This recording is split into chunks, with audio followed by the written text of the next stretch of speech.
एक घर में 3 भाई और एक बहन थी। बड़ा और छोटा पढ़ने में बहुत तेज थे। उनके माँ बाप उन चारों से बेहद प्यार करते थे, मगर मंझले बेटे से थोड़ा परेशान से थे। बड़ा बेटा पढ़ लिख कर डॉक्टर बन गया, छोटा भी पढ़ लिख कर के इंजीनियर बन गया, मगर मंझला बिल्कुल आवारा और गवार बन के ही रह गया। सबकी शादी हो गई। बहन और मंझले को छोड़ दोनों भाइयों ने लव मैरिज की थी। बहन की शादी भी अच्छे घराने में हुई थी। आखिर भाई सब डॉक्टर इंजीनियर जो थे। अब मंझले को कोई लड़की नहीं मिल रही थी तो बाप भी परेशान और माँ भी। बहन जब भी मायके आती सबसे पहले छोटे भाई और बड़े भैया से मिलती, मगर मंझले से कम ही मिलती थी, क्योंकि वो न तो कुछ दे सकता था और ना ही वो जल्दी घर पे मिलता था। वैसे वो दिहाड़ी मजदूरी करता था, पढ़ नहीं सका तो नौकरी कौन देता।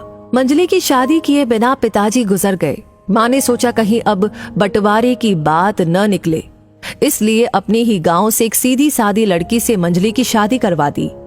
शादी होती ही न जाने क्या हुआ कि मंझला बड़े लगन से काम करने लगा।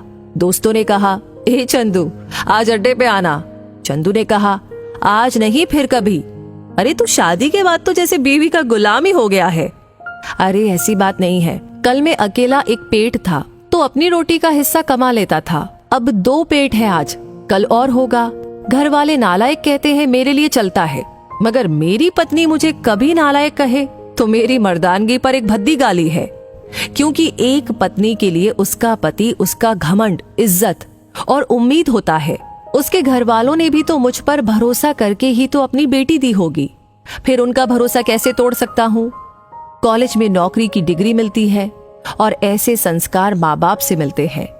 इधर घर पे बड़ा और छोटा भाई और उनकी पत्नियां मिलकर के आपस में फैसला करते हैं कि जायदाद का बंटवारा हो जाए, क्योंकि हम दोनों लाखों कमाते हैं मगर मंझला ना के बराबर कमाता है। ऐसा नहीं होगा। माँ के लाख मना करने पर भी बंटवारे की तारीख तय होती है। बहन भी आ जाती है, मगर चंदू है कि काम पे निकलने के लिए बाहर आता है। उसके दोनों भाई उसको पकड़कर भीतर लाकर बोलते हैं कि आज तो रुक जा, बंटवारा कर ही लेते हैं। वकील कहता है ऐसा नहीं होता, साइन करना पड़ता है।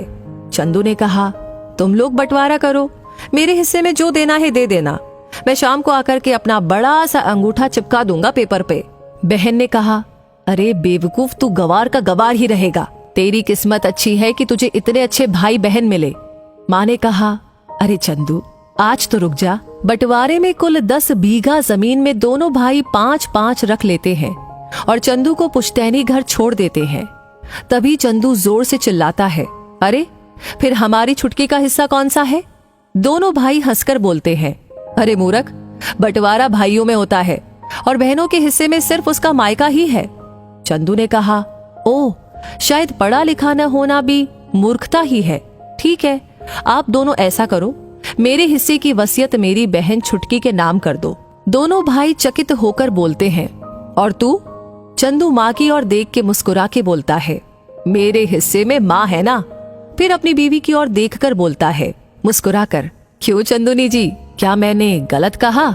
चंदू ने अपनी सास से लिपट कर कहती है, इससे बड़ी वसीयत क्या होगी मेरे लिए कि मुझे माँ जैसी सासू मिली और बाप जैसा ख्याल रखने वाला पति। बस यही शब्द थे जिसने बंटवारे को सन्नाटे में बदल दिया। बहन दौड़कर अपने गंवार भैया से गले लगकर रोती हुई कहती है, माफ कर दो भैया मुझे, क्योंकि मैं समझ ही नहीं सकी आपको। चंदू ने कहा, इस घर में तेरा भी उतना ही अधिकार है जितना हम सभी का। बहुओं को जलाने की हिम्मत किसी में नहीं होती, मगर फिर भी जलाई जाती है, क्योंकि शादी के बाद हर भाई हर बाप उसे पराया समझने लगते हैं। मगर मेरे लिए तुम सब बहुत अजीज हो, चाहे पास रहो या दूर। माँ का चुनाव इसलिए किया ताकि तुम सब हमेशा मुझे याद आओ, क्योंकि ये वही कोख है जहां हमने साथ साथ 9-9 महीने गुजारे हैं। माँ के साथ तुम्हारी यादों को भी मैं रख रहा हूँ। दोनों भाई दौड़कर मंझले से गले मिलकर रोते रोते कहते हैं, आज तो तू सचमुच का बाबा लग रहा है। सबकी पलकों में पानी है, सब एक साथ फिर से रहने लगते हैं। तो दोस्तों, ये कहानी आपसे क्या कह रही है, क्या महसूस कर रहे हैं, आपकी क्या राय है इस कहानी के बारे में, हमें कमेंट सेक्शन में लिख करके जरूर बताइएगा। लाइक कर दिया है तो इसे शेयर करना बिल्कुल ना भूले। साथ ही साथ आपका प्यार मोहब्बत ये हमें देते रहिए, क्योंकि ये हमारे लिए है असली मोटिवेशन। वैसे ये कहानी आपको हमेशा मिलती रहे, हर नोटिफिकेशन आपको सबसे पहले मिले, उसके लिए जरूरी है आप इस पेज को फॉलो करें। तो नहीं किया है तो तुरंत कर लीजिए। मिलूंगी बहुत जल्दी ही ऐसी कहानियों के साथ, तब तक के लिए आपसे कहूंगी धन्यवाद।